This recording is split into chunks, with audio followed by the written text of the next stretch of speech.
can learn. We don't want our children to be learning under the tree. We don't want that. We also don't want our children to be sitting on the floor. My desire is to have a Chinsali where all the schools have desks where school-going pupils can sit. Number 4 on the development agenda, we have to find a way of creating employment. I will constantly engage government to help us with an economic activity that can help create employment to our people. Yes, we do appreciate the efforts that are being made by the government to employ nurses and teachers. But look, the government cannot manage to employ everyone. The government needs to be supported by the private sector.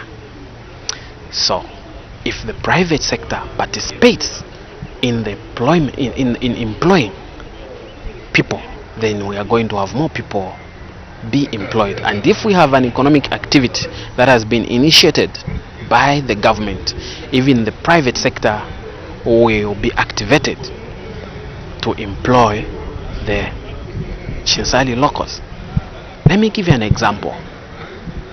If, for example, the government initiates an investment in the timber plantation through Zafico, or they initiate a project to grow and cultivate sisal, what is going to happen is that there will be other industries that support these core industries, and those supporting industries or supporting enterprises, they are going to create employment, and as a result there will be people that will be employed at the timber plantation or the sisal plantation. Then now those suppliers that are working with the timber plantation or the sisal plantation will also be employing people. So that is the other area where we have to make sure that our development agenda encompasses that item.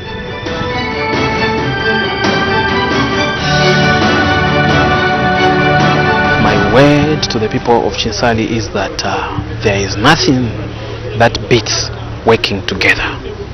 We need to work together, and our people need to support us in the activities that we are undertaking. My office remains open to all the Chinsalians, regardless of what part of Chinsali the person comes from. My office is very open to all of them, because my office is an office of a person who is a servant of the people of Chinsali. I am here to work for you, the people of Chinsali. So if you have issues, don't fear that office, that maybe we are going to be chased or we are not going to find the MP. You have the power and the responsibility to call me every time you have an issue.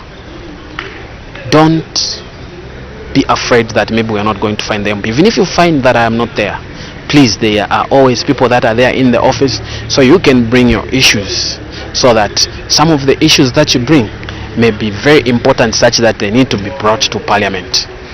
And if you do not bring the issues forth, if you don't bring them forward to my office, then it is very difficult that your voice can be heard. I'm here to speak for you in Parliament and to present your issues to the government. So let us work together, and I'm wishing you God's blessings. God bless you all.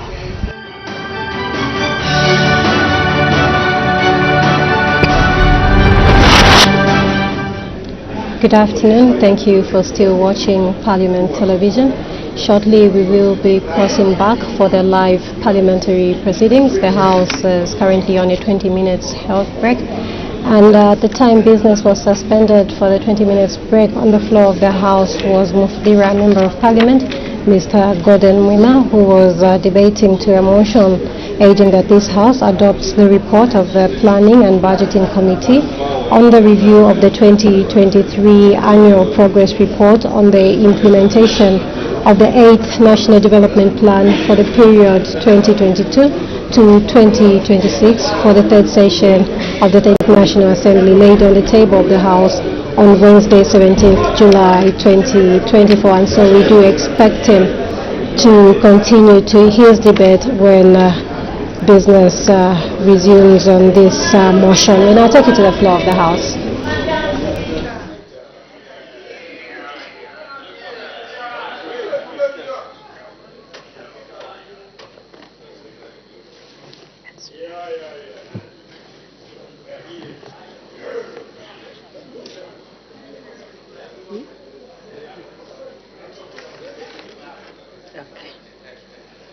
Order. When business was suspended, the House was considering the motion to adopt the report of the Planning and Budgeting Committee on the review of the 2023 Annual Progress Report on the implementation of the 8th National Development Plan for the period 2022 to 2026 for the third session of the 13th National Assembly, and the Honorable Member for Mufulira was debating. May the Honorable Member continue. Thank you very much, Madam Speaker. Madam Speaker, I was talking about how this country is losing money through the changes that were made in the mineral royalty regime. Madam Speaker, we are going out of this country to donors and partners to beg for money, and yet we even know where the holes are, where we are losing the money in the mining sector, because they know how much wealth this country has in terms of minerals in the mining sector. And when we give away through such policies, we expect them to fund our 8th National Development Plan. It cannot work like that, Madam Speaker. The other point, Madam Speaker, concerns by the stakeholders, which is on page 9, where the stakeholders expressed concern. The stakeholders expressed concern on the revenue lost in the mining sector through transfer pricing. Because the mines are majority owned by the foreign investors, they create, questionable expenses relating to their head offices and transfer money out of this country, out of our mining, to their head offices. This is what this transfer pricing is talking about. And that is why the recommendation, even in this report, is that we need to have a majority stake in the mines through ZCCMIH. With Madam Speaker, we were almost there with Mopani, which was under ZCCMIH, and then we gave away our majority shareholding, just like that. We are doing the same with KCM. These people are coming for profit. They're not coming to help us fund the 8th National Development Plan. No, they are coming here with business interests. If we do not defend what we have now, who do we expect to fund our 8th National Development Plan? The procedure that we set up another company that is going to represent government interests, we are just reinventing the wheel, Madam Speaker. What is wrong with this CCMIH? Transforming it as per recommendation. And then we start gaining majority interest in these mines. What is surprising, Madam Speaker, at times is the justification is that it's a global trend. But we don't want to copy the fact that, for example, examples have been given in Botswana, in the DRC, where the government entity has majority shareholding in the mines. We don't want to copy that. That is why these corrupt transactions in the mining sector will not end, because we don't know what deals are happening with these foreign investors and the government institutions. For us to finance our 8th National Development Plan, we need to raise our own money. And our own money is mainly in the mining sector. Without that, it will remain a pipe dream. Our Vision 2030 will remain in disarray as it is. Madam Speaker, thank you.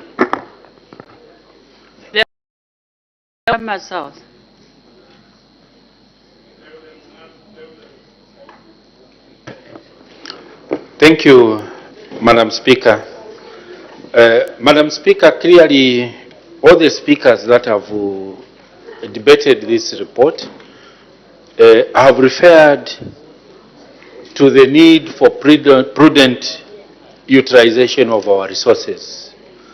Some have talked about the corruption, which is a danger to the well-being of our country. I think I will start from there through your indulgence, Madam Speaker. Let me begin by thanking the President of the Republic of Zambia for taking appropriate action when it comes to the issues to do with corruption. We have learned that he has just dissolved the entire board of the Anti-Corruption Commission. But we would like to request that Your Excellency, you should go further. Anyone cited into corrupt activities, regardless of the position they hold, should be disciplined. I'm speaking, Madam Speaker, as an APNAC IPS, African Parliamentarians Against Corruption. All those that are appearing before Anti-Corruption Commission, the right thing to do if they are holding public offices is to step aside.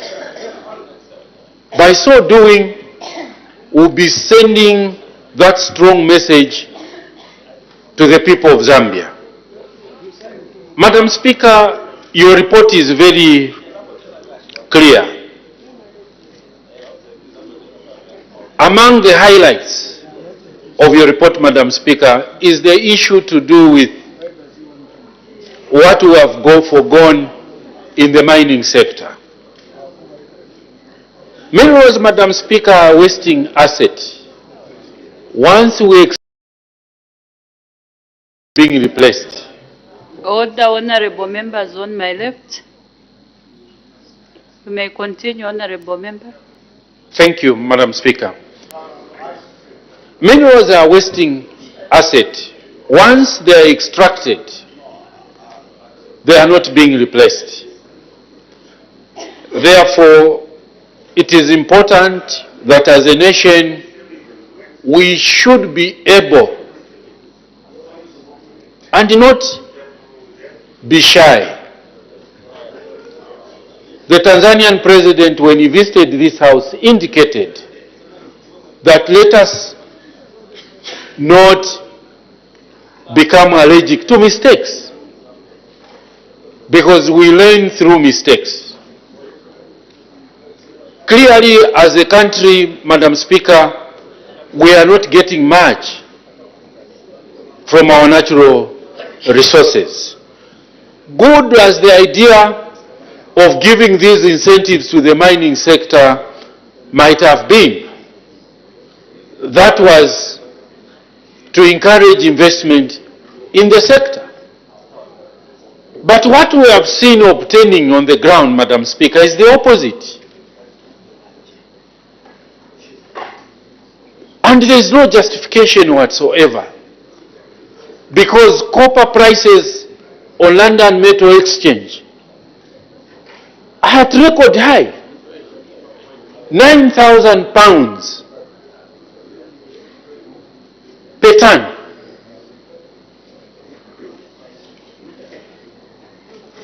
If you look at the incentives that we have given these mining companies and their outputs, they are reporting that the output is declining. Have we put mechanisms in place to ensure that we investigate this? Your report, Madam Speaker, is very candid.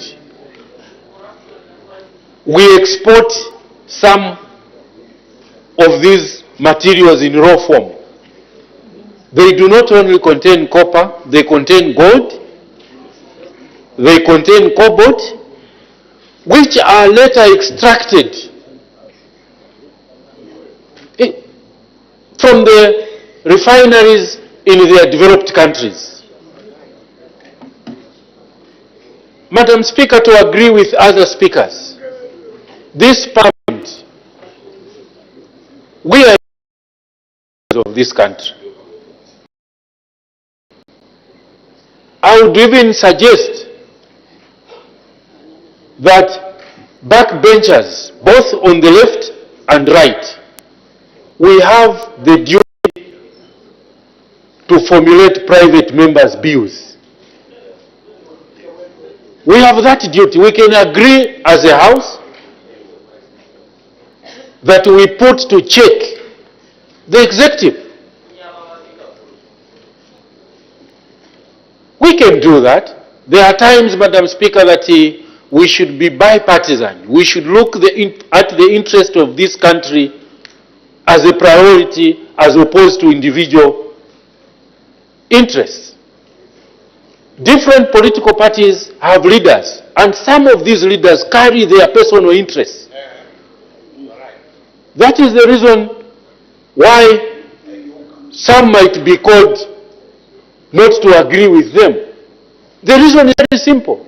Let us agree that Zambia is more paramount than individual interests. Time is going. These miners are ripping us, mining firms are ripping us, and we are watching. This is not a blame game. We are all responsible. For example, I would request the Honorable Member for Busakiri to come up with private members' bill in order to protect this country from the bad behavior. Because your report has indicated that there is even transfer pricing. That's what your report has indicated. Honorable Minister for Mines,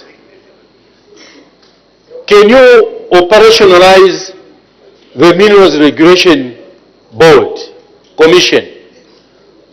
I know that was designed to be part of the solution to curtail such behavior from the mining companies. In conclusion, Madam Speaker, let's all come together as citizens of this country, particularly as members of Parliament, and ensure that we protect this country. We can't talk of the implementation of 8th development plan if there are no resources to do that. We'll be just talking here and nothing will be achieved. I hope everyone is in agreement, including the Honourable Member for Mpika, Madam Speaker. I submit. Thank you. We've had 3 members from PF, 1 member from UPND, and 1 independent.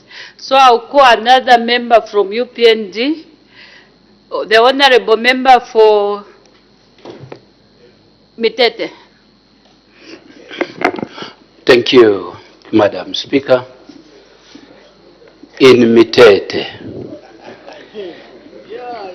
when you milk a cow to feed the whole village, the cow will be very quiet. But when a chicken will just lay 1 egg, you hear the noise.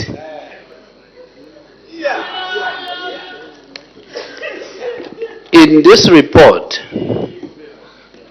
talking of mining, your report is saying for the last 5 years, the mining sector was going down. So there must be a question as to why. Madam Speaker, they were mining in court. They know themselves. All the mines were locked in courts. I'm told killed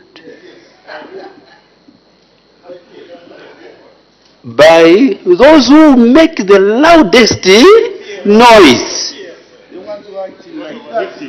Madam Speaker, the cow being milked has now taken the mine out of court, so that now the mines will start functioning and continue giving milk. Your report, Madam Speaker, page 20 and 21, is also talking on the reasons as to why the economy is not performing. Number one, the debt. Here, when you go page 21, those who have can go to page 21.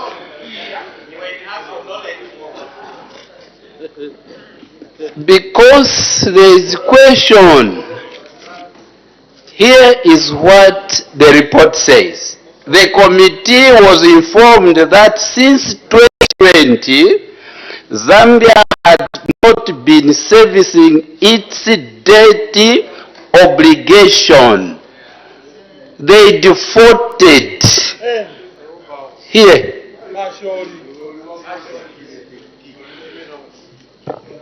Here, page 21. Default. Those who are on top of the roof. Making noise. 20, page 20. Now there is also another problem. The drought. And when you have these three problems, Madam Speaker, the mines in court, you are not servicing the debt. Now when the cow comes, there is also a natural calamity, drought. But even in that, the report is saying, even with all this, the economy is being restructured. With all this, the CDF projects and CDF funds is being enhanced. With all this, there is free education. That's what you're. With all this, I'll repeat, the cow that feeds the whole village will be very calm. Even when the cow is being milked. Yes, if you have and your neighbor do not have, what do you do? If you hear there is food in Chiluvi, what do you do?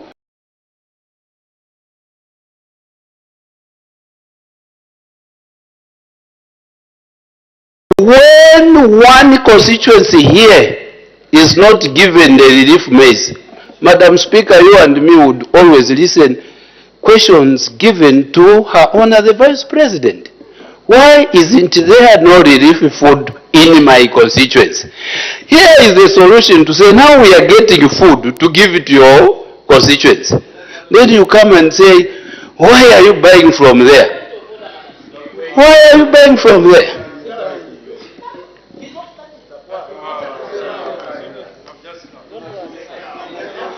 Order, honorable members. So, in the presence of, you go here, Chinsari, in the presence of debt and effects of drought, the paying of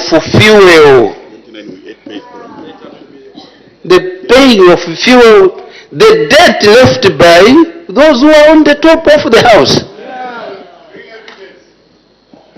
Evidence is there. New Dawn government will not hide anything. They bring everything to the light. If it were in those years, we used to be told, bring evidence. Bring evidence. But when her owner was answering, she said, it will come any one of us, right or left, even after 20 years. Don't complain. But this report is positive, thanking the chairperson and his committee, bringing all these things to the light.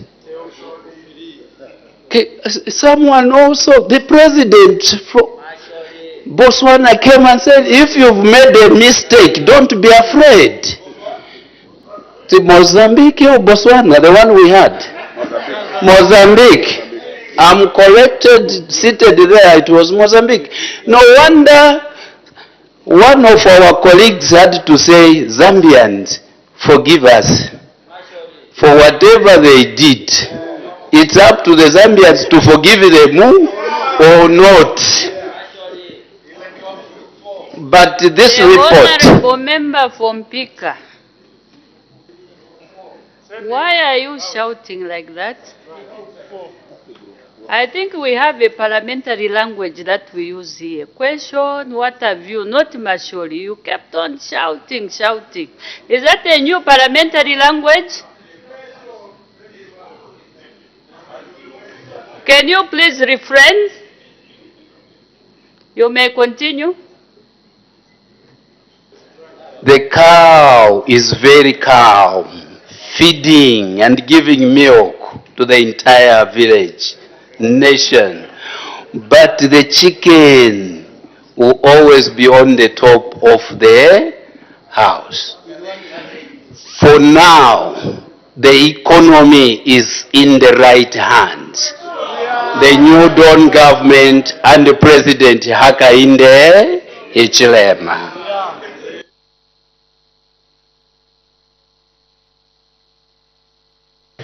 We'll take the last member independent, the Honorable Member for Lumezi. Thank you, Madam Speaker. I'll try to speak to this report. Planning and Budgeting Committee, the Chair and the mover, I thank you most sincerely for having brought out this report.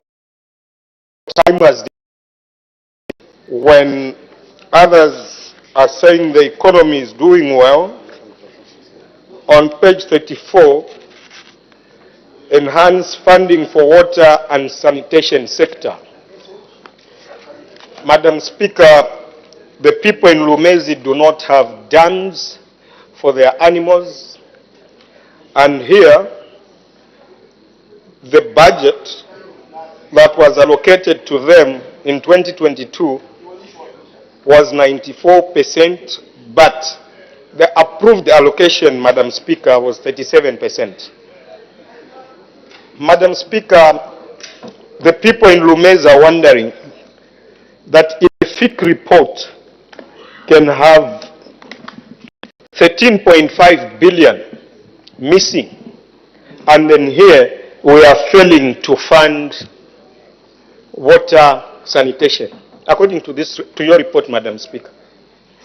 Madam Speaker, I stand somewhere the people in Lumezi have noise, and today we are proudly receiving food from a country that is smaller than Lusaka, and we are proud about it.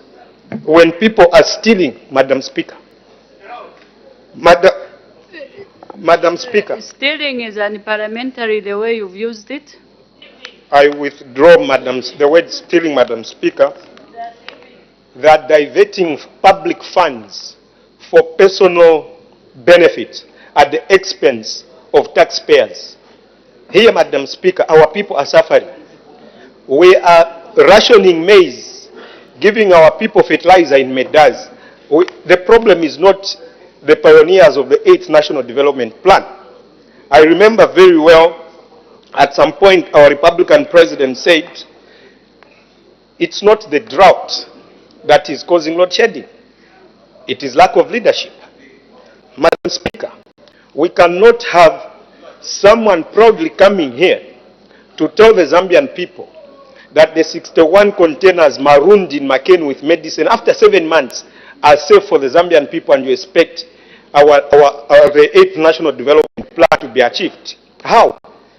The chances are that we need to give our citizens expire. medicines. Is this, Madam Speaker, at your discretion, Madam Speaker, you should even constitute a committee to go and inspect those medicines so that our people are not affected as they try to achieve. You've diverged to another topic. Just stick to the report. I think that matter was dealt with yesterday. No. I take you to page 15. Development outcome, improved health, food and nutrition. Yes. Strategy 1, strengthen public health. I'm speaking to what is in your report, Madam Speaker. Honorable Member, I was talking about your recommendation. I think that one was more appropriate if it was given yesterday, because we were specifically looking at that ministerial statement. But for the sake of progress, please just be focused. You are right that there is strengthened public health. Just continue with it. With your permission, let me read strategy 2. Increased access to quality health care.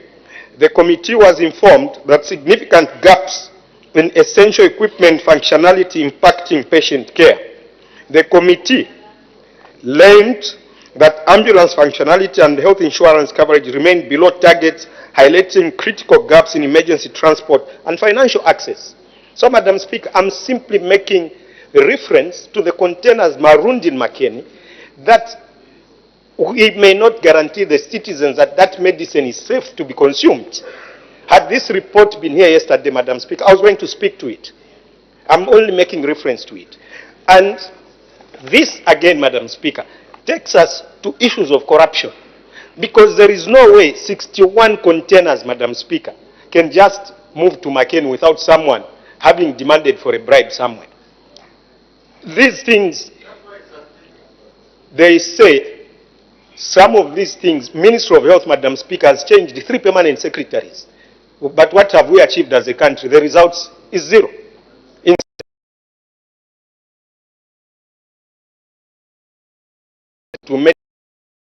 Madam Speaker, let us not pretend. It's time that our colleagues should pay attention to the ills of corruption. And they've got no moral fiber in them to start talking about the corruption of yesterday, when this is the worst scandal in history.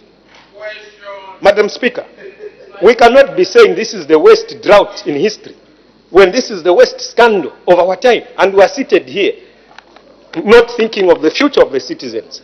So, Madam Speaker, I appreciate the movers of this report. I hope the executive are not coming to dramatize their responses. They should agree to the solutions that we are providing in this House. Madam Speaker, I thank you. We are going to allow the ministers.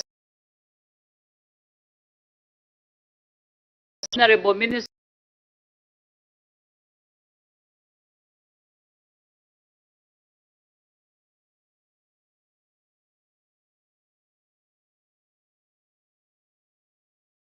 Thank you very much.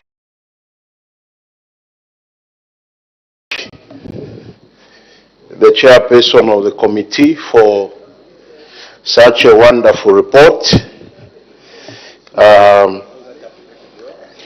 Madam Speaker, I also would like to thank those that have debated on this very, very important motion. Madam Speaker, referring to the speech, several statements, to the report, several statements have come out. Some of them clearly malicious and false.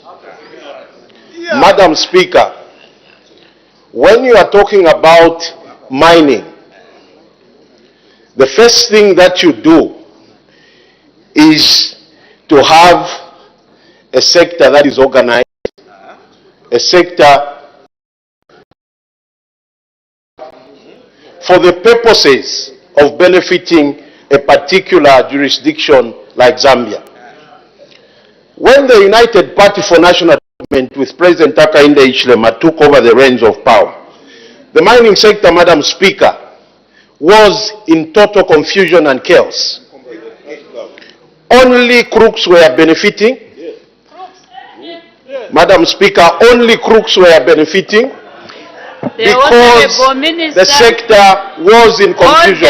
Order, Honorable Madam Member. Speaker,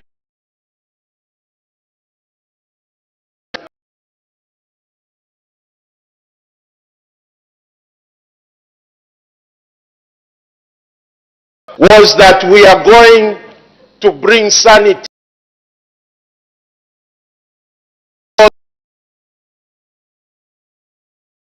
in court. Because, Madam Speaker, when there is confusion, it was deliberate to make these mines go into fake liquidations, be in court. The reason was for them to become cash cows.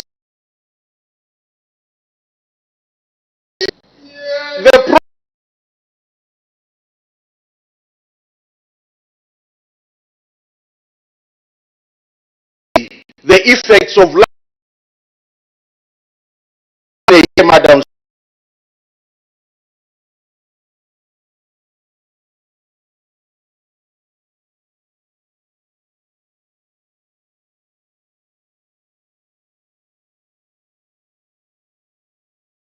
has come about because of the previous non-development of all these mines. Because they were in confusions and they were cash cows. Madam Speaker, what have we done as New Dawn? The first thing is to understand what are we sitting on as a nation, so that we understand how we are going to develop what we are sitting on. We said we are going to do mapping of the whole country. Madam Speaker, we have just engaged Excalibur to do mapping of the whole Zambia. We have currently zoned the country and the mapping has begun so that we understand and not do Baba Zonke mining, which was being done in the previous regime. And that is why people that do not understand can come and say Mopani is a fraud. The Honorable Minister, do you have something written so that it can remain in our... Madam Speaker, I'm responding to what was raised. I am responding to what was raised. Order, Honorable Members. Madam Speaker. Order, Honorable Members. Order. Order. That question was addressed to the Honorable Minister. And he has answered that where he is now, he is responding. At a later stage, the Honorable Minister will come up with a written document. The Honorable Minister will continue. Thank you very much, Madam Speaker. So because as New Dawn we are methodical, we are intelligent, we know what we are doing. We decided to map the country so that we understand what we are sitting on as a nation. Because you cannot mine what you don't understand. You only mine what you know. You only develop a mine when you have mapped and done proper exploration and then set up a mine. In fact, it will tell you whether you will do an underground mine or a surface mine. That's what we did. Madam Speaker, for you to benefit out of these resources, you need order. What we found, for instance, Madam Speaker, in the gold sector, which a lot of people are referring to, is the confusion at Kasenseri, which was another cash cow for the PF government. And Madam Speaker, what we did ourselves is to shut down the confusion, reorganize Kasenseri. In August, we'll be announcing the reopening of Kasenseri mine. That is what orderly people do, Madam Speaker. Madam Speaker, one of us on the floor was talking about value addition. Why have we set up an SPV, the ZCCMIH? That is why I wonder, Madam Speaker, certain people's thinking. It is why this economy went down. Because we had brains that were not thinking, Madam Speaker. The Honorable Minister. Madam Speaker, Order. Madam Speaker, Order, Madam Honorable Speaker, Members. Order. Madam Speaker. Order, Honorable Minister. Order, Honorable Member for Kalulushi. Order. Order, Honorable Member for Kalulushi.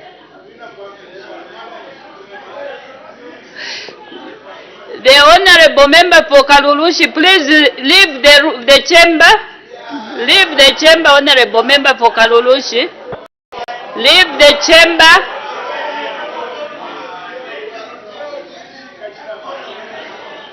The Honorable Minister of Mines, please withdraw the words, brains that do not think.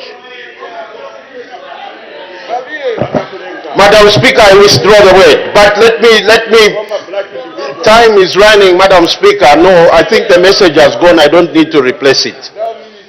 Madam Speaker, this government realizes that we haven't seen real benefit from our mineral resources. What have we done?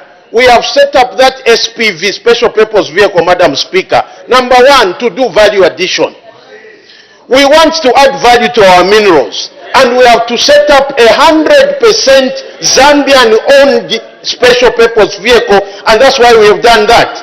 The second thing that we have done is that we want to do mineral trading. That is the reason we have set up that, and it is 100% wholly owned by the Zambian government, and nothing stops us from doing that.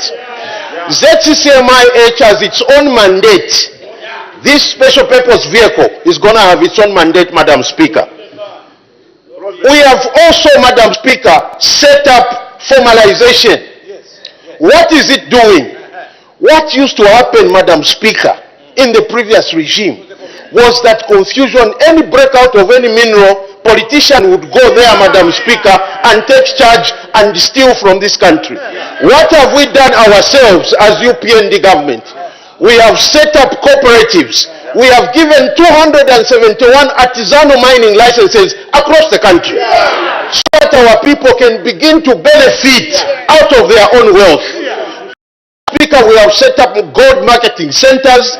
We have also set up an aggregator who is Zambia Gold. Not the previous Zambia Gold, because we brought them to the table and told them the purpose of your existence is to make Zambia benefit from its mineral wealth, especially things like gold, lithium, emeralds, etc., etc.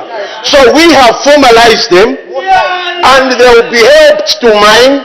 They will sell to the aggregator who is Zambia Gold, and they will be selling at the right price, Madam Speaker, because Zambians must benefit from their own wealth. That is why Hakainde Hichilema, President of the Republic of Zambia, was voted by the Zambian people.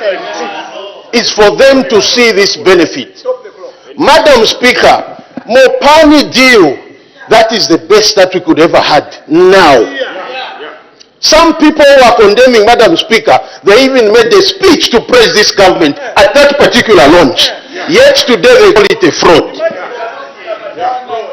Madam Speaker, we must be sincere.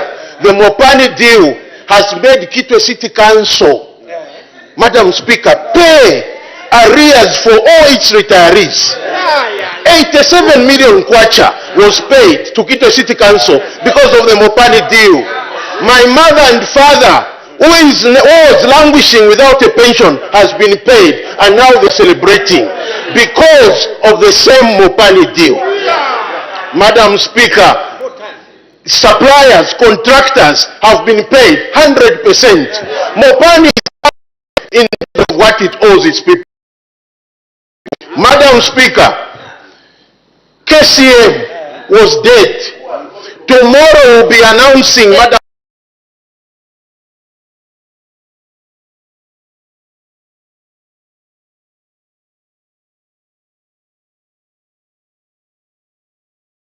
the chamber, the Honorable Minister.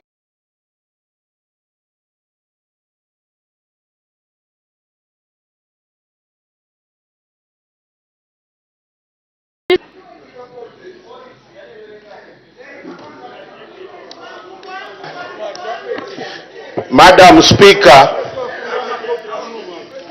if you're Madam Speaker, I withdraw that statement.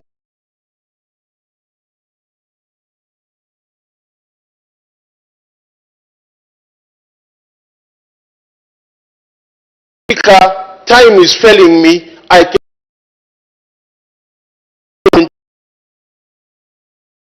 $1 billion in the mining sector. Number one, Lumwana is an expansion project of $2 billion. Kansanshi, $1.2 billion. Mopani, $600 million. SNFC is putting in $500 million. 28 Shaft is bringing in $500 million. When you aggregate these figures, Madam Speaker, they are coming into this country and we are going to see a surge upwards in productivity in the mining space. So those that are saying, even Mingomba, Madam Speaker, that is going to be one of the biggest mines, is going to invest $2 billion. Madam Speaker, all these now will show their fruits in the coming years. That is how mining works. So whatever negativity we are seeing today, Madam Speaker, it's because of the wrong decision of the PF government. I submit, Madam Speaker. Thank you. I still insist that there should be a written script as well. Next time. Who is the next minister?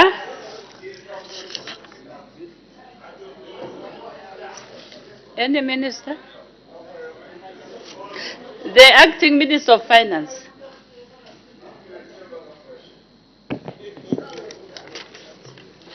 It is winding up.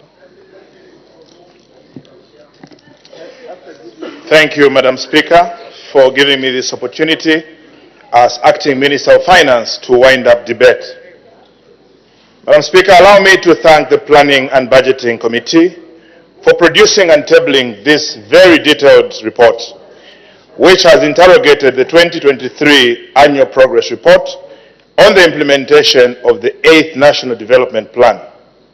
This detailed report provides an opportunity for the Executive, Madam Speaker, to respond and implement the observations and recommendations contained therein. Madam Speaker, let me now provide some feedback on some of the comments and concerns raised by your committee. Madam Speaker, the committee noted with concern how the low participation and limited sharing of information by non-state actors who were mapped as key stakeholders in the implementation of the 8th National Development Programs. This has narrowed the resources base and scope of the plan and is affecting the attainment of the set development targets, especially the 8th National Development Cluster on economic transformation and job creation, which was envisaged to be predominantly private sector driven, with government merely providing a conducive policy and business environment. And where there are inadequacies, government would provide the backbone infrastructure to facilitate investment. Production, trade, and efficient logistical services to support economic growth and transformation. Madam Speaker, this slow response and limited participation of identified development partners will be addressed through relevant mechanisms proposed in the report by the committee. Madam Speaker, the House may also wish to note that this government is simplifying and enhancing domestic and inland tax collection through the implementation of an electronic tax invoicing system. This system is expected to increase efficiency through real-time monitoring as it integrates the Zambia Revenue Authority IT system with other systems such as the Zambia Integrated Land Administration System and the Patents and Companies Registration Agency system. Madam Speaker, during the debates from yesterday and today, I have listened keenly to many debaters who have raised concerns about the challenges of water systems in their respective dwelling places, particularly on the Copper Belt. Madam Speaker, this government has taken note of the report and the debates that have come through today. And government, Madam Speaker, has taken responsibility and reviving the challenges of the water sector into a reality that will give benefit to the public in the constituencies and the districts at large where they are. Madam Speaker, on the issue of effective and sustainable financing towards the water and sanitation sector and other ongoing key investments to support economic growth, such as farm blocks, irrigation projects, rural electrification, and improve the participation of youths in value chains. Madam Speaker, like they say, the truth hurts. After the Minister of Mines did his debate, highlighting and pointing on the truth as it is, we have seen those that are affected walking out while they have been caught napping, given the irresponsible acts that were done in the past. Madam Speaker, because the past government neglected the construction of Kafula-Futa Dam, this government is injecting, Madam Speaker, $449 million to get Kafula-Futa Dam, which has also been installed with a pumping station to generate power and irrigation into the sectors. And in the next 2 to 3 months, Madam Speaker, the Kafula-Futa Dam will see areas like Luansha, Ndola, Mpongwe, and Masaiti overcoming the water blues that they've all continued to have. This water blues, Madam Speaker, I should mention, it is a project, Madam Speaker, which has been instituted by the past regime for failure to take resources where they were meant for the Kafula-Futa Dam. But the collective reasoning and methodical approach of the President has sent resources into the sector where it is needed. And the water blues into these districts I've mentioned, Madam Speaker, in the next 2 months will be a thing of the past. Madam Speaker, thank you very much. And confirmation from the Honourable Member from Rwansha has confirmed that water is coming in. Madam Speaker, I should testify that while this project was neglected, where no money can be traced and be accounted for by the past regime, the project was abandoned and was infested with vandalism, among many other things. Under the leadership of His Excellency the President and supervised by the Provincial Minister of the Copper Belt, the dam is nearing completion and there will be no water blues in this area.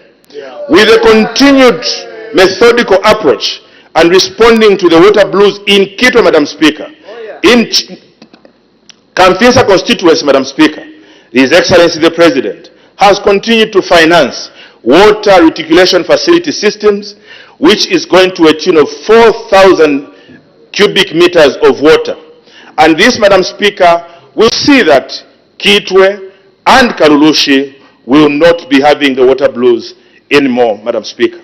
Madam Speaker, your government continues to make sure that resources are channeled in the right direction at the right time.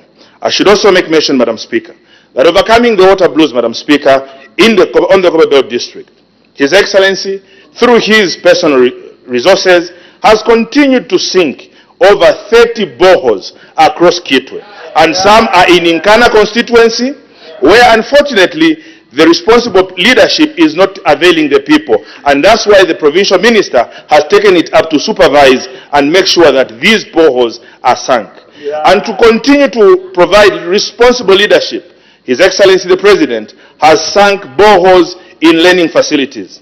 Copper Belt University has not been spared. Because of the water challenges they had, His Excellency has sunk 3 boreholes, and today as we speak, these are solar powered and they are providing water to our students as we await the establishment of solar panels in the midst of the load shedding challenges that we have. Madam Speaker, I should make mention that I am glad to report that additional funding to the water sector is being channeled through water sector provisions are also being made through the Constituency Development Fund, where we are all encouraged to sink solar-powered boreholes. Madam Speaker, in the mining sector, like the Minister of Mines has clearly elaborated, Madam Speaker, rebuilding an economy needs careful analysis and methodical approach to it. Madam Speaker, I have listened to the debaters who have spoken, and I have clearly mentioned that the government has handed over Mopani into foreign hands.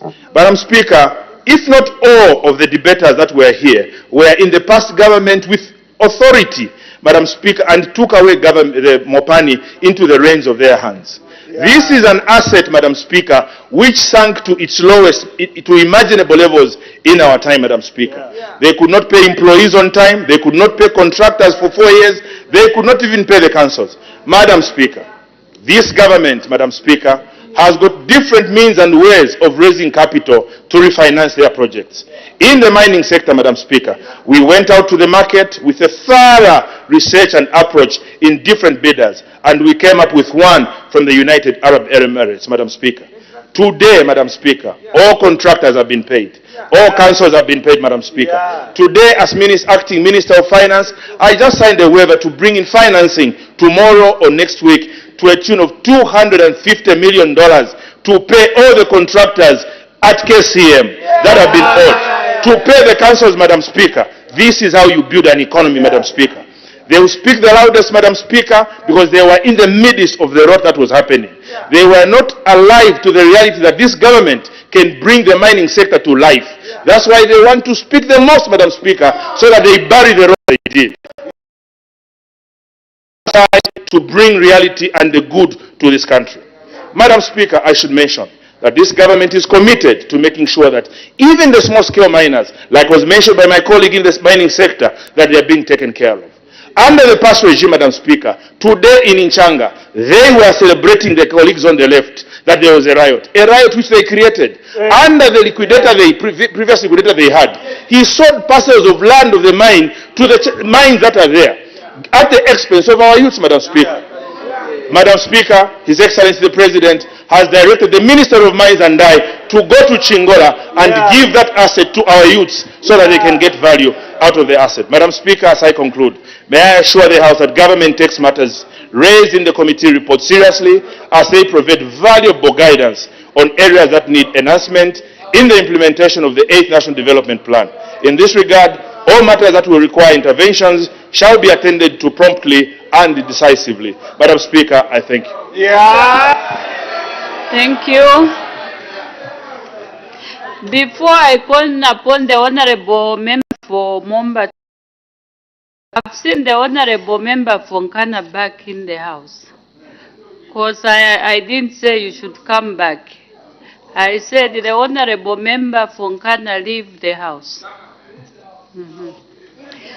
The Honorable Member for Momba wind up debate. Madam Speaker, thank you very much.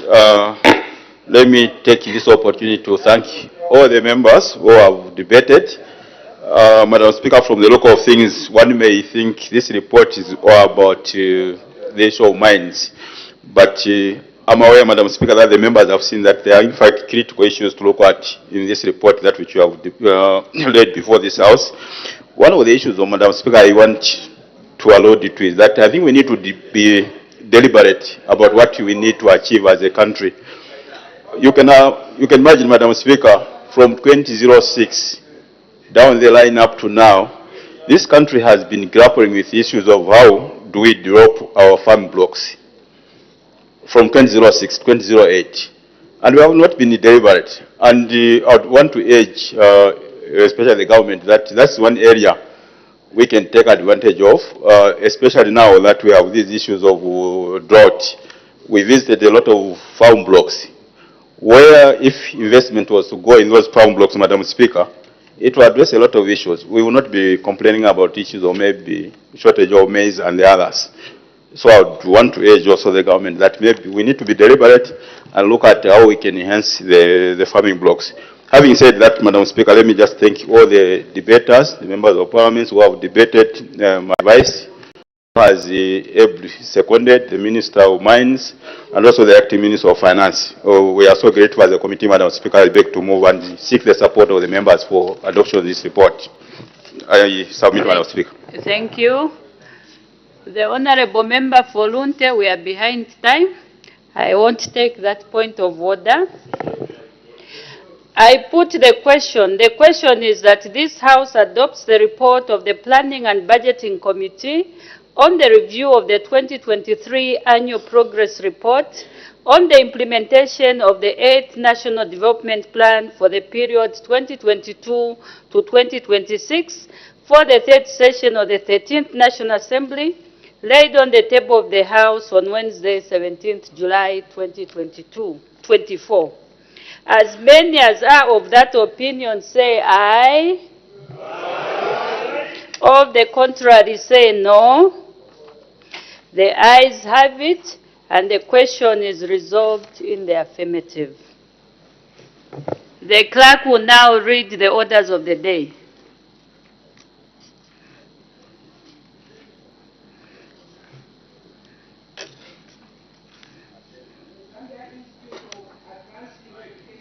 Amendment Bill, National Assembly Bill number 4 of 2024, second reading. The Honorable Minister of Justice.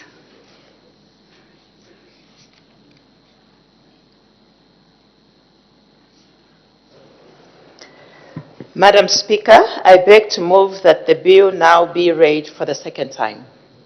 The question is that the bill be now read a second time. Any debate? The Honorable Minister of Justice. Madam Speaker, the Zambia Institute of Advanced Legal Education Bill of 2024 seeks to introduce amendments to the Zambian Institute of Advanced Legal Education Act, Chapter number 49 of the Laws of Zambia, with the primary objective of revising the functions of the Council of the Zambia Institute of Advanced Legal Education, ZIALE. Specifically, the proposed amendments aim to remove the responsibility of providing postgraduate judicial training for magistrates and judges from the Council's functions. Madam Speaker, it has become necessary to introduce this bill so as to harmonize the Zambia Institute of Advanced Education Act with the current enactment of the Judicial Training Institute of Zambia Act number 14 of 2023.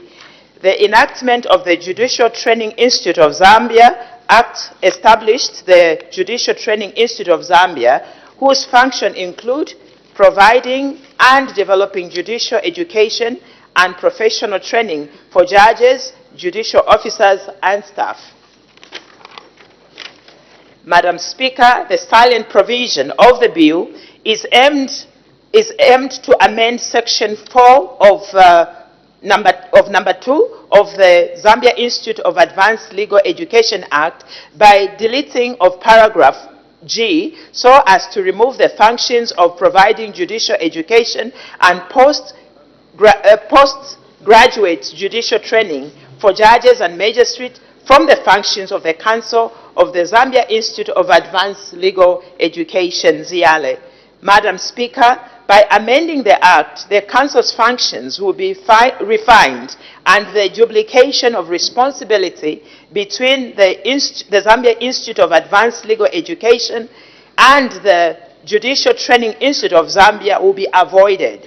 This will allow for the efficient and effective delivery of legal education and training in the country. Madam Speaker, this bill is very straightforward and indeed very progressive. I therefore urge all members of Parliament of this august House to fully and wholesomely support this bill. I beg to move. Any further debate? The chairperson of the Committee on Legal Affairs, Human Rights and Governance, the Honorable Member for Kalabo Central. Thank you, Madam Speaker.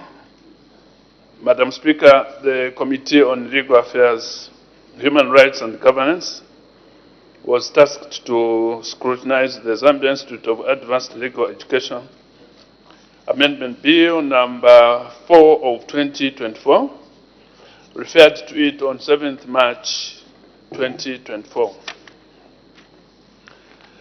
Madam Speaker, the bill seeks to amend the Zambia Institute of Advanced Legal Education Act, Chapter 49 of the Laws of Zambia, so as to revise the functions of the Council of the Zambia Institute of Advanced Legal Education in order to remove the function of providing postgraduate judicial training for magistrates and judges from among the functions of the Council.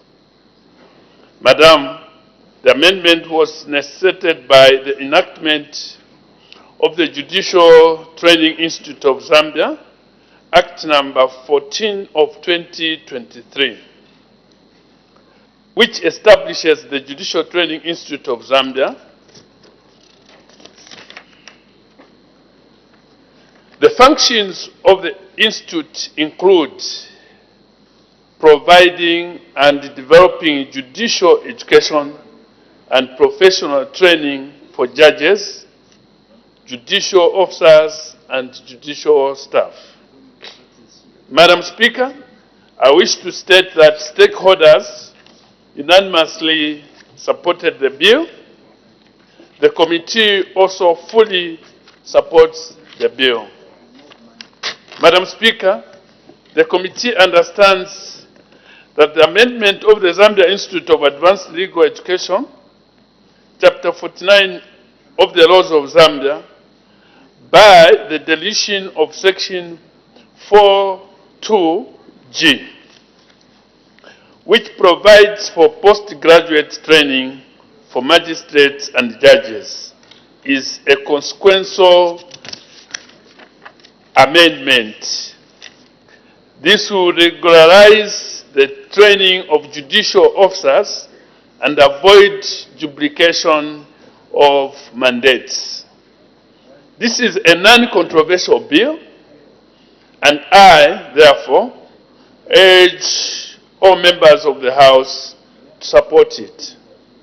In conclusion, Madam Speaker, I wish to pay tribute to the stakeholders who tendered valuable written and oral submissions to the committee during its deliberations. I also thank you, Madam Speaker, and the Clerk of the National Assembly for the unwavering technical support services rendered to the committee. Madam Speaker, I thank you. Any further debate? The Honorable Member for Lunte. Madam Speaker, thank you so much. Honorable Minister, I would like to join you in urging members to support this bill. And as I do, I also join the Honorable Chairperson. But as I support the bill, I would like to indicate that according to my understanding, the reasons for these amendments have been put very clear by the Honorable Minister and the Chairperson for the committee there. Refine the functions of the Council. Regularize judicial officers' training, Madam Speaker. Madam Speaker, if offering postgraduate training for magistrates is an impediment on the Council's effective and efficient delivery of service, it is justifiable that that function should be removed. And this bill is doing that. When the Council starts doing what it ought to do, we are going to have high-quality judicial officers. Madam Speaker, the complaints which we have heard, including today, about state chambers being facilitated even by some lawyers who may be present here or not present, would not exist, would not arise because you have proper judicial officers. You have even proper lawyers. Because this Council will have been freed to do their business in an area where it is important for the people of Zambia. Madam Speaker, there's too much corruption in our country. And this corruption, Madam Speaker, is perpetrated by even lawyers. According to even one professor, Madam Speaker, I'm being distracted. My thoughts are very clear on this matter. I'm being distracted. Madam Speaker, it is important to have high-quality judicial officers. Officers of the courts, they need to be high quality. Poor quality ones will be facilitating. You go here, no, can you sue the government? When you sue, go and sue the government so that we share the money. These are the complaints which are poor quality people, Madam Speaker. Instead of rendering proper services to the Zambian people, they are busy pushing for corruption. What type of people are they, Madam Speaker? What type of people are they? in an environment where Zambians are suffering, Madam Speaker. Suffering. You saw, Madam Speaker, what happened in Mansa. We also saw the unfortunate events occurring in Chingola. We don't want those issues coming up. This is why, in fact, earlier, Madam Speaker, before you interrupt me, this is why earlier I wanted to rise on a point of order to restrain the minister from misleading people. Because no sane The Honorable Member for Lunte, yes, Madam. I think you are moving away from the report. There's just one amendment that we are looking at. That is the one concerning the training of judges. It has been moved from this, where it is, to the training institute for the judges. That just is the amendment that we are looking at. Let it move. Let it move, Madam Speaker. I'm supporting that 100%. Just try to let it move. The amendment that has been brought on the floor. Thank you, Madam Speaker. And frankly speaking, once these officers are properly trained in the manner they should, they can't accept these judgments. Serious point of order, Madam Speaker. They can't accept, Madam Speaker. These consent judgments, these illegal consent judgments to facilitate corruption cannot be accepted by any judge who has been properly trained. That's the point I'm trying to make. But let me just finish my thought. Earlier, I wanted to say there is no sane leader, there is no responsible leader who can be proud of riots. It's impossible. It's impossible, Madam Speaker. Therefore, the Honorable Member, again, I'm trying to guide you to say, can we please be focused? Do we agree that that movement should take place? And then you can give reasons. Now we are bringing in issues of riots, what have you. We are behind time. Let's try to be focused. Madam Speaker, I totally agree and I support this bill 100%. I have assured the minister, I have assured the chairman that as a person representing the people of Lunte, I support this bill. My colleague Honorable Chata doesn't want me to support the bill. I am supporting the bill, Madam Speaker. Thank you. There's an indication for a point of order. Now we are Madam delaying Speaker, you ruled ourselves. that there are no points of order. You ruled a long time. This guy should just sit down. You ruled, Madam. That's why even my point of order you didn't admit it. Order, the Honorable Member for Lunte. Oh, this honorable should sit down. What? Talk properly, Madam Speaker. Order, honorable members. Order, the honorable member for Bwengwa. Madam Speaker, you ruled no points of orders. Order. We will not raise a point of order, Madam Speaker. You ruled there are no points of order. Order, honorable members. Order, the honorable member for Chinsali, sit down.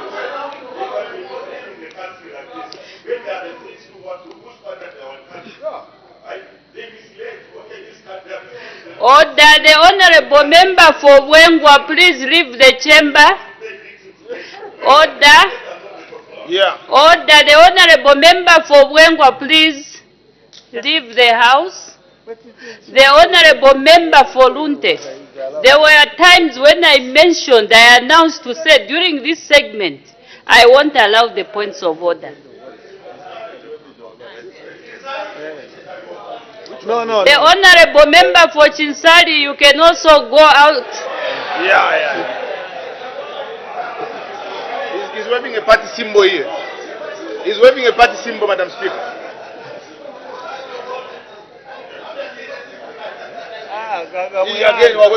Order, honorable members, order. We make progress. The honorable member for Lunte, wind up debate. Wind up debate, we have to conclude.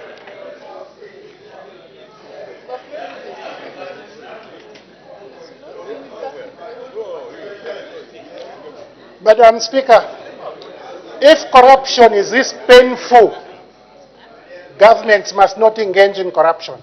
If it is this emotive and painful, players in government must not engage. Madam Speaker, let us all support proper training. Let us all support proper training for judicial officers, because we want high quality delivery of judicial services. We want, Madam Speaker, judges or magistrates, when they deliver rulings or judgments for the people, they are so meticulous that you can't punch holes. Education, Madam Speaker. But what we have now, Madam Speaker, is these consent judgments, which are happening, and they are signed. Why are you worried about consent judgments? Have you been given one? The people who got money are not even worried, and they are here. Honorable Member, I think you can take your seat. Madam Speaker. You have been repeating issues of corruption, the same issues. I think we've had enough. Please take your seat. We make progress. The Honorable Minister of Justice, wind up. No, Oh, sorry, the Honorable Minister of Home Affairs. Thank you, Madam Speaker. With your permission, Madam Speaker, allow the executive to respond to issues that have been raised by my colleagues on your left consistently on a number of votes that are on the floor of this House, and in particular this afternoon. Madam Speaker, it's highly unfortunate that members of the opposition have been abusing their privilege of having immunity of debates on the floor of this House, wherein they have been defaming individuals and corporations that cannot defend themselves. Yes. They have used this forum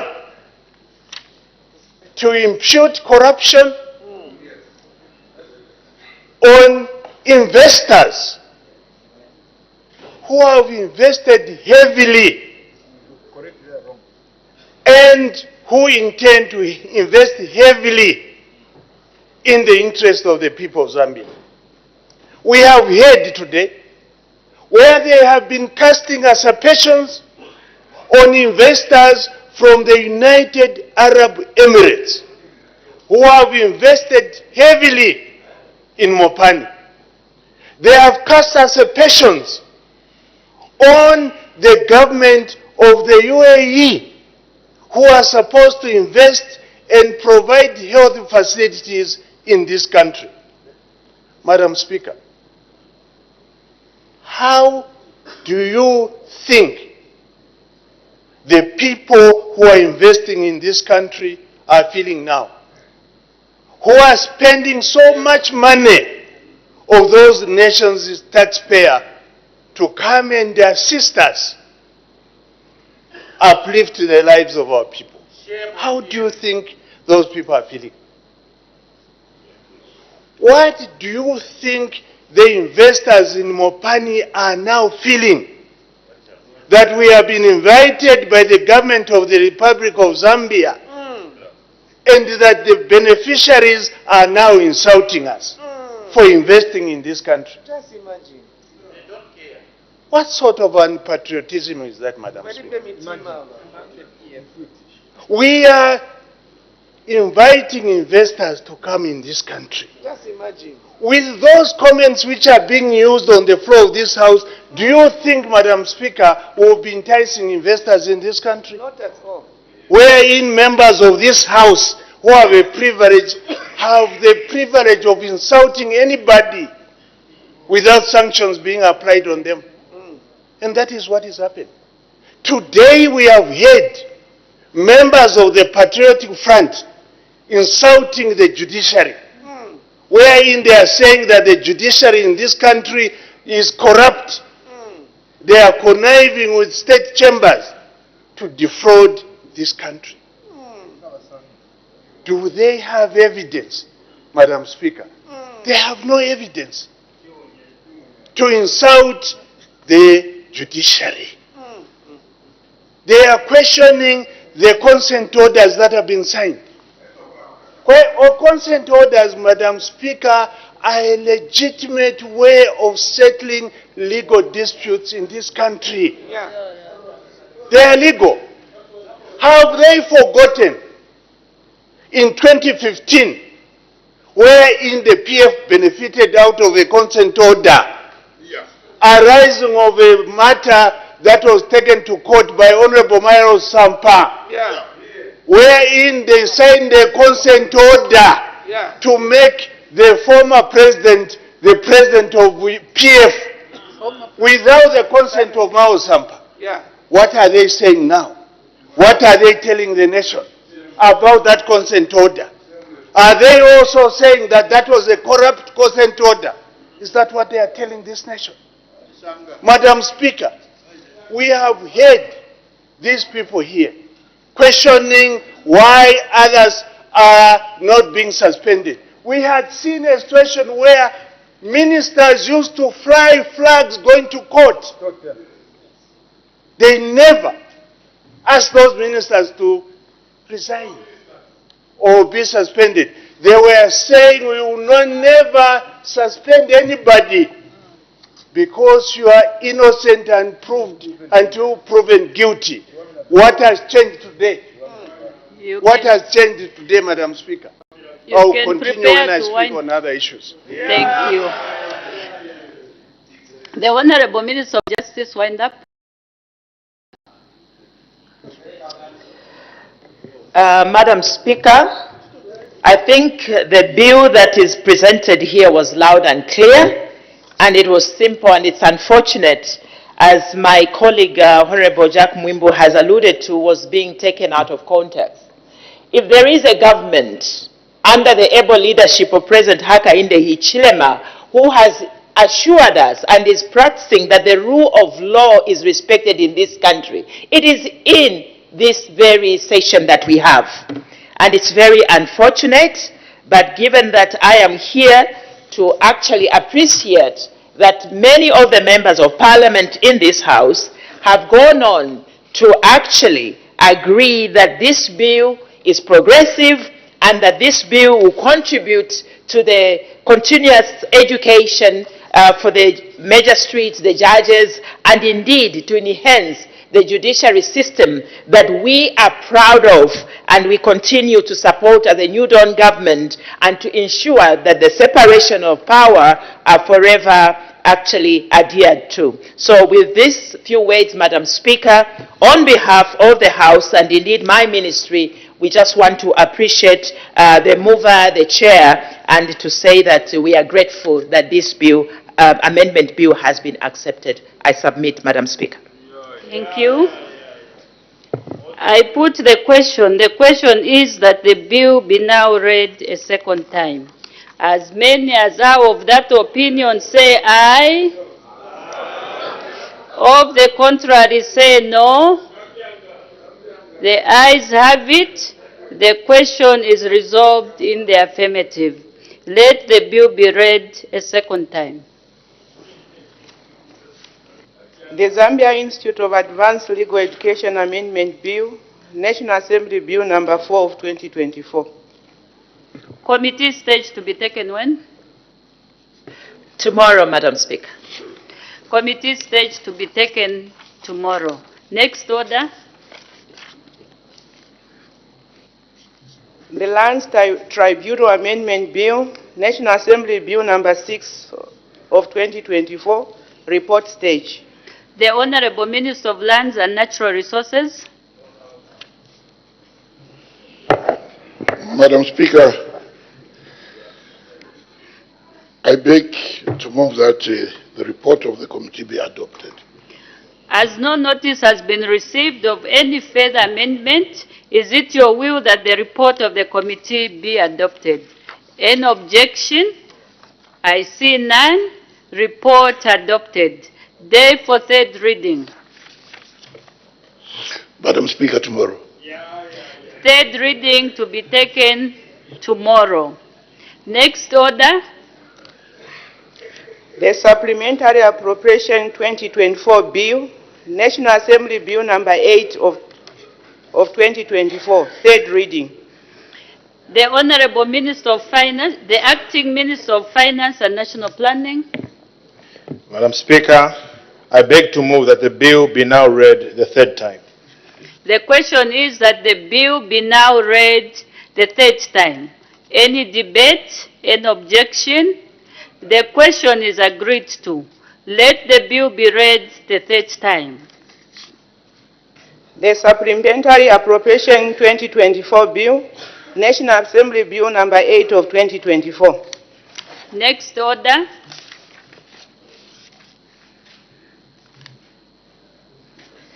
Report of the Committee on Government Assurances, motion of 17th July, resumption of debate.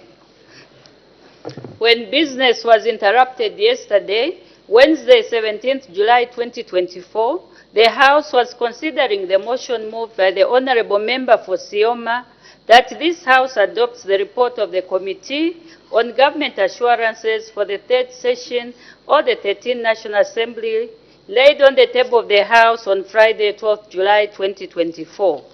And the Honorable Minister of Energy had just finished debating. Any further debate? The Honorable Minister of Home Affairs. Thank you, Madam Speaker. Madam Speaker, I want to respond to some of the issues that were raised yesterday, in particular, issues of corruption that were raised by my colleagues. Madam Speaker, we heard the allegations that were being made by our colleagues, wherein they were saying that this government is corrupt. Madam Speaker, there is an adage which states that who comes to equity must come with clean hands. Madam Speaker, on behalf of the people of Zambia and on behalf of government, I would like to find out from my colleagues as to what happened to the $33 million that was intended for the FTJ Chiluba University. Correct. In Luapula. Yeah. I would like the people of Zambia to question the former government as to what happened to the more than $30 million that was meant for Tumpa University in Ikasama. We would like to find out on behalf of the people of Zambia to the PF as to what happened to the $35 million that was paid for the Lusaka-Ndora Road. We would like to find out as to what happened to the $9 million that was given to the Republic of Zambia for climate change mitigation, and as to who withdrew that money from the Bank of Zambia to finance party activities.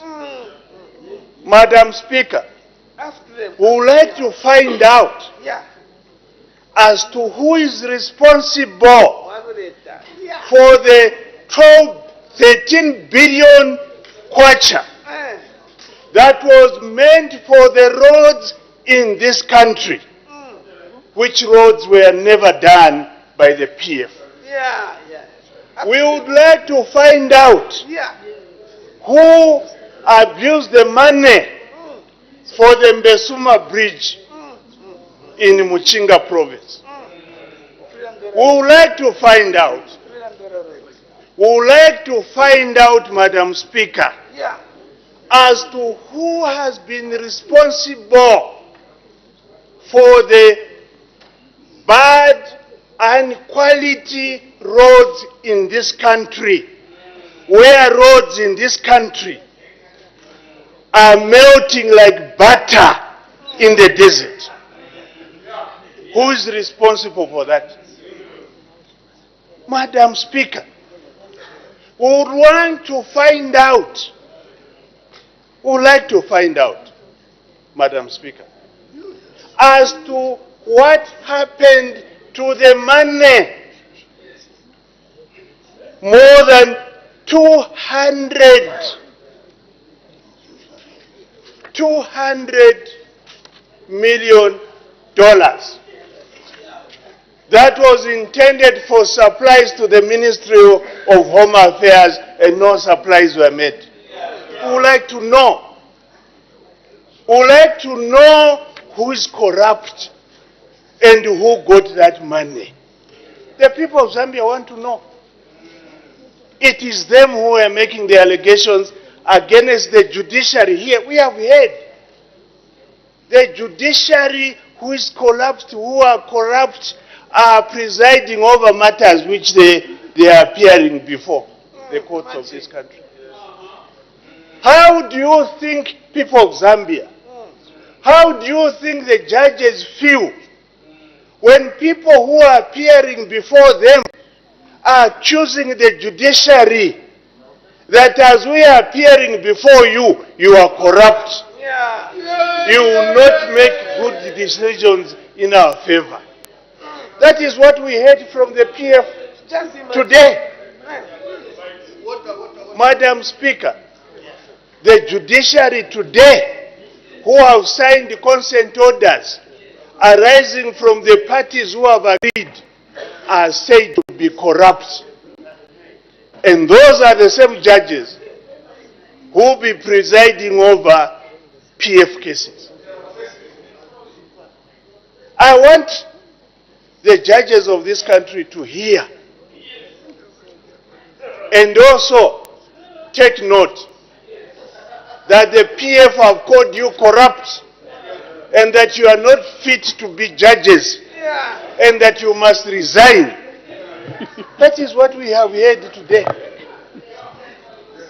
I will now go to the issues which have been raised. Madam Speaker, let me thank you for giving me the opportunity to debate the motion on the Committee on Government Assurances. I also wish to thank the chairperson of the committee as well as his committee members for the report. In the same vein, I wish to thank all the honorable members who have debated the motion. Their contributions are highly valued and will be considered in the process of fulfilling the assurances.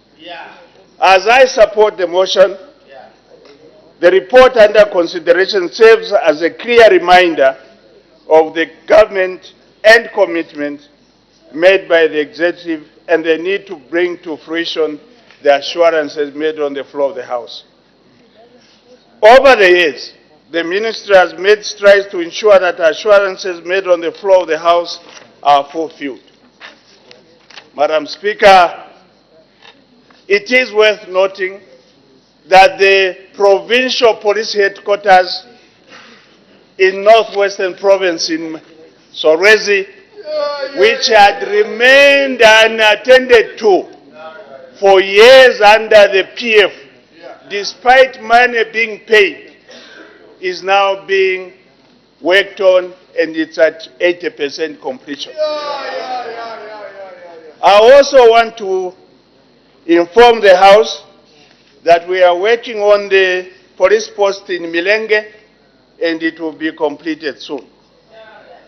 I also want to assure this House that the Nakonde police station, as per assurance that was made, has been brand new Land Cruiser under the guidance of President Hakainde Hichilema. We have fulfilled our pledges. Finally, on the issues of law and order, I want to assure the nation that we shall not allow any lawlessness in this country. We are aware of what people are planning. I want to assure the people of Zambia that the peace of this country will be protected under the governance of the UPND led by President Hakainde Hichilema. Thank you, Madam. Thank you. The Honorable Member for Sioma wind up debate. Thank you so much, Madam Speaker, for giving the good people of Sioma an opportunity to wind up debate. In winding up debate, Madam Speaker, let me thank the seconder of the motion, Honorable Emmanuel Tembo, for ably seconding the motion. Let me also express my sincere gratitude, Madam Speaker, to all the members that debated to support this motion, including Honorable Ministers. Thank you. Madam Speaker, with all this said, I beg to submit and urge this August House to adopt our report. I thank you. Thank you. Order. I put the question. The question is that this House adopts the report of the Committee on Government Assurances for the third session of the 13th National Assembly, laid on the table of the House on Friday, 12th July 2024. As many as are of that opinion say aye. All the contrary say no. The ayes have it. The question is resolved in the affirmative. Her Honor the Vice President, adjournment. Madam Speaker, I beg to move that the House do now adjourn. The question is that the House do now adjourn. Any debate? Any objection? The question is agreed to. The House is now adjourned.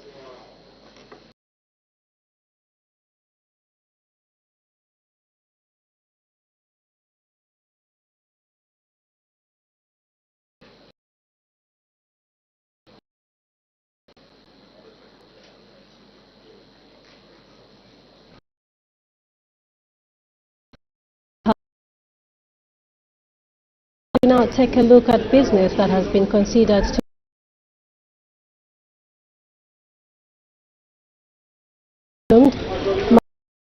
Madam Speaker did make two announcements. In her first announcement, Madam First Deputy Speaker, of honorable members of the Standing Committee, House of Chiefs, Councillors and staff from the Parliament of Botswana. Madam First Deputy Speaker, on behalf of the National Assembly of Zambia, warmly welcomed the visitors to the National Assembly. And Madam Speaker, in the second announcement, did inform the House that in the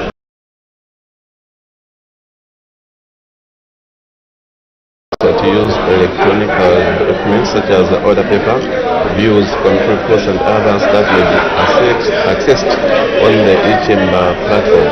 She further stated that upon logging into the e-chamber, members may go to e-documents to access the said documents. Thereafter, the House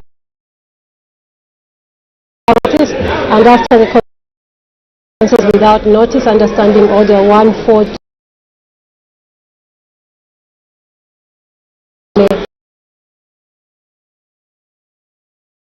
statement. This was on the reported developments in the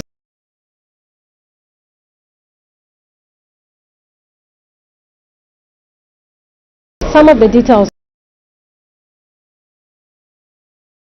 Under the Vice President did say that government has been very clear on the fight against corruption, that is in the past, current and the future. Her Honor, the Vice President went on to highlight some of the key interventions that government is putting in place. She did state that government revised their anti-corruption policy. She also said that government has been strengthening institutional capacities. She also stated that government has established the Economic and Financial Crimes Court, safeguarding operational autonomy of oversight institutions. Her Honor, the Vice President reiterated that the new the new Dawn administration is fully committed to the fight against corruption. So those are just some of the details that were contained in the ministerial statement. After the consideration of the ministerial statement, there was a presentation of two government bills by the Minister of Transport and